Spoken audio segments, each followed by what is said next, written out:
بعض دفعہ ایسا بھی ہوتا ہے کہ انسان کسی چیز کی شدید خواہش رکھے ہوتا ہے، سالوں سے اسے مانگ رہا ہوتا ہے، سجدوں میں،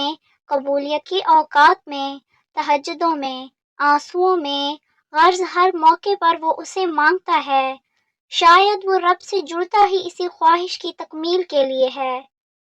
مگر پھر ایسا ہوتا ہے اللہ اس کی آنکھوں کے سامنے اس کی اس خواہش کو کسی اور کے حق میں پورا کر دیتے ہیں۔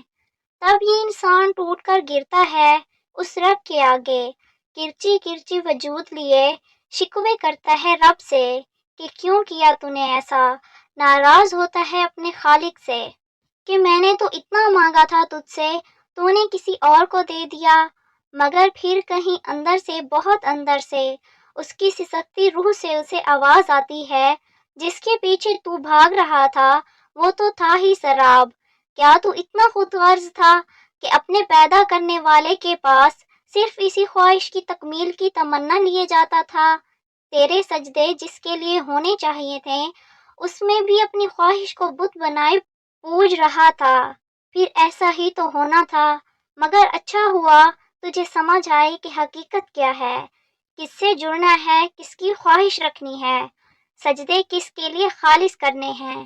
آنسو کس کے لیے بہانے ہیں۔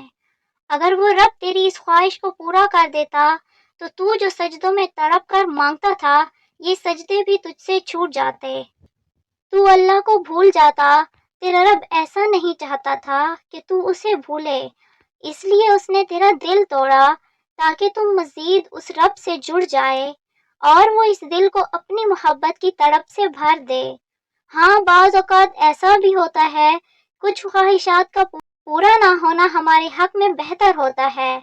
وقتی طور پر اس دل کا ٹوٹنا ہی اس رب سے جڑتا ہے۔ ہم اللہ کو چھوڑ دیتے ہیں، تبھی اللہ ہمیں ہماری محبت میں ہی توڑ دیتا ہے